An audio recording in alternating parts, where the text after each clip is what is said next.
I'm really excited to have all these people who signed up for crop planning. And I guess my question to the group would be, when you hear about the idea of crop planning, does that make you nervous? Is it something you're familiar with? Is it something that sounds complex to you? You know, how do people think about it? You know, give me a show of hands. Can people tell me, like, does it sound complex? Have you, okay. I think when I was asked to do this workshop, my whole purpose here is to be able to reach out to different levels of gardeners with the idea of crop planning. And it can be as simple or as complex as you want it to be. I'll kind of go through that in the slides.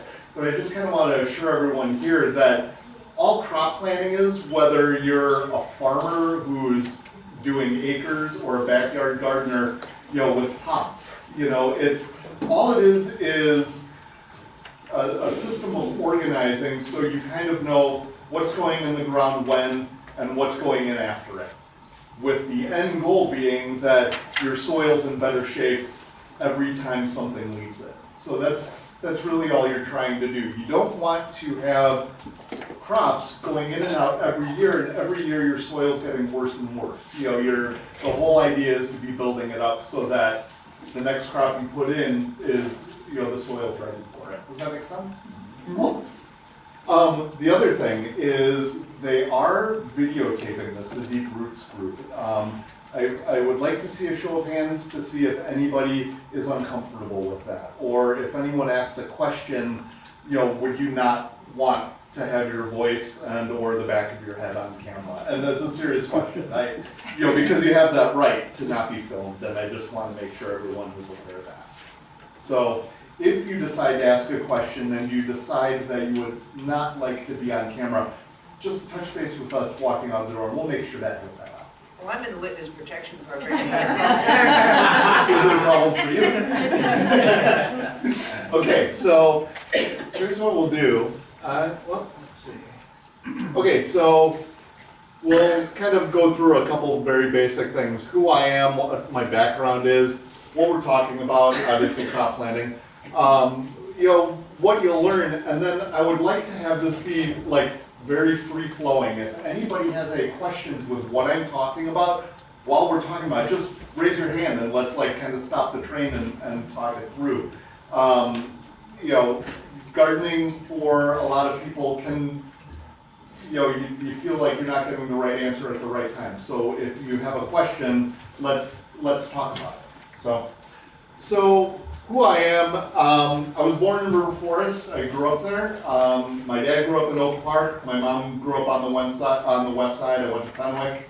I left River Forest, you know, in my mid-20s and kind of lived all around. But then I settled down in Wisconsin, and I had an 8-acre farm there, and I had a CSA style farm. Is anyone familiar with CSA?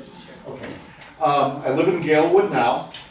I'm kind of a nutty gardener, you know, so I have a property in the Austin neighborhood. I lived in the Austin neighborhood for a couple of years. And the first thing I did when I moved into this 2-flat is I killed half my backyard, and I kind of turned the soil. My neighbor kind of peeks her head out the window, and she's like, "Are you putting in a driveway?" And I said, "No, I'm putting in a garden." And you know, from there, I ended up joining a group called the Austin Green Team. And I'll talk that through, you know, in another slide, but it's, you know, kind of a group of gardeners in the Austin neighborhood that take blighted city plots and they turn them into gardens that are literally the size of a whole city plot, you know, so it's really a great thing what they do. So when I was farming in Wisconsin, I was strictly growing produce for families, restaurants, and you know, some very small distributors, but only those folks that wanted really fresh organic produce. You know, so I was doing restaurants and grocery stores in Milwaukee and the Chicago area. You know, you can see I used to kind of drag my kids everywhere when I was out working, which was kind of a great thing about gardening.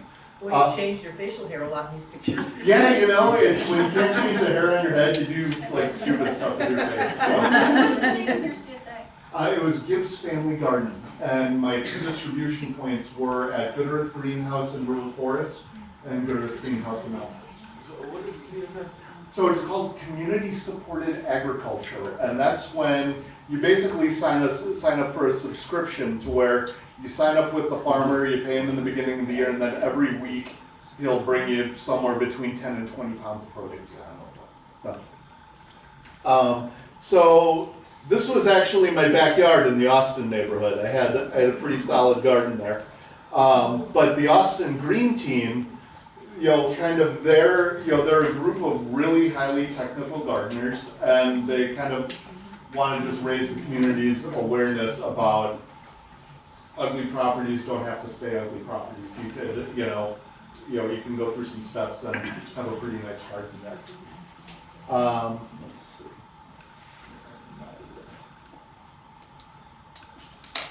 There we go.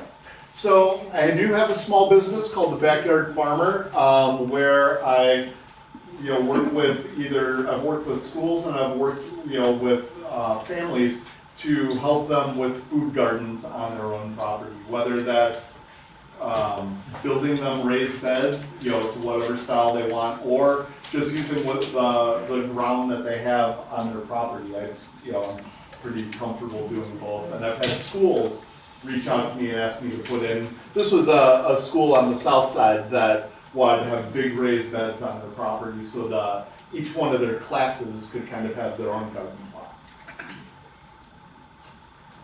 Okay, so getting right into crop planning, kind of a definition that I like to think of it, it's, if you were to do a Google search for crop planning, you would get all kind of hits back. Some of them are very technical and a little bit intimidating. Some of them are very simple. I like to think of it as, just a way to maximize your growing space over the course of the growing season. And, you don't have to be a super advanced gardener to do it. If you're a new gardener, you'll want to do it to kind of give you a method to, like I said in the intro, to be building soil after crops come out. You want your ongoing goal should always be to have better soil what you're leaving than where you started. And advanced gardeners might be looking for that level of precision in their gardens, to where they really want to look at a garden and say, how much can I actually pull out of this spot every year? So any gardener who's looking to take, confusion out, like, what am I, in March, a lot of gardeners might be saying to themselves, what am I going to be doing with this space this year? They may be saying that to themselves in June, like, here it is June, and I don't know what I'm doing with this space. So crop planning helps with that. Sorry, I keep fat-fingering this. Okay, so a crop plan is really nothing more than a chart made before the season starts, so that, to tell you what produce is going where and when in your garden. Does that make sense? So if you're a commercial grower, your crop plan might look like this. It's on an Excel spreadsheet, it lists out all your varieties, tells you when things are going in, when things are going out. If you have a 5-gallon bucket in your backyard, your crop plan might look like that. And this is actually a legitimate crop plan for growing in a very small space. You start out in the very early spring, and all you can really grow during that time are salad greens anyway. But once the temperature warms up, the soil warms up, you can get a tomato plant or two in there. You could, kind of put scallions around the edge. And then once tomatoes are done, you could put one pumpkin plant in there and get 2 or 3 pumpkins out of it, all out of the same 5-gallon bucket. So this is what I mean when I'm saying a crop plan doesn't have to be intimidating. It could be very simple and it could be for a very small amount of space, but it does add a level of clarity to what it is you're trying to do. Okay, so growing vegetables in the Midwest, that's what I think about. But it doesn't necessarily have to always be like that. We have actually a really substantial growing season. And your first step in crop planning is to think of the growing season in 3 parts. Your early season, is going to be mid-April, which I know is before, the Mother's Day that, many people think of. But there are plenty of crops that are really happy getting into the ground that early.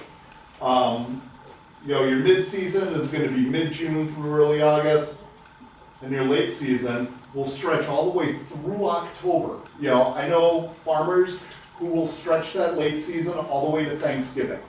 And you can do that, regardless of the size of your growing spot. So thinking of your growing season as 3 mini seasons, your early season, these are the things that you will grow. You can't grow peppers and tomatoes in your early season as much as we would all like to. These are examples of what grows well. Lettuce, spinach, carrots, all of these things you can start your season with. In the mid-season, where you're actually getting the high sun and the heat of the year, this is where your warm weather crops, please. Are you talking about from seed or from plants or either one? So that's really an awesome question. So for certain things, like carrots, you'll never transplant those. Those are always direct seeding. But other plants, you could start the early ones as transplants, and that you'll only be better off for it. So things like certainly spinach, your lettuce, anything in the cabbage family, all of those you can start from transplants.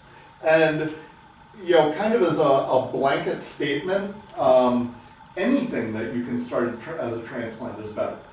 The only items that I kind of farmed with the understanding that you never transplant are carrots, cilantro, nasturtiums. Those are really the 2 main ones. Anything else you could start as a transplant if you had the growing space inside and really wanted to give yourself that head start. Why couldn't you transplant cilantro? I think it doesn't do well when you move it. Now maybe if you grew a couple seeds in a bigger pot, so you weren't really disturbing those roots, but I think the whole idea was that they're pretty sensitive to having their roots disturbed, and sometimes if you do that, they'll flop over once you get them in your spot. Okay, and your late season are going to be all of these items that like to start off in the warm weather, so you get really good germination, the plants pop up, but then it cools off as their season goes. So all of these items in the cabbage family, Swiss chard is great. Your winter squashes, anything in the winter squash family, including pumpkins, they like to start out hot and kind of cool off. Please. When did you say the late season ends? So, commercial growers will say, in the Midwest, will say it ends on Thanksgiving.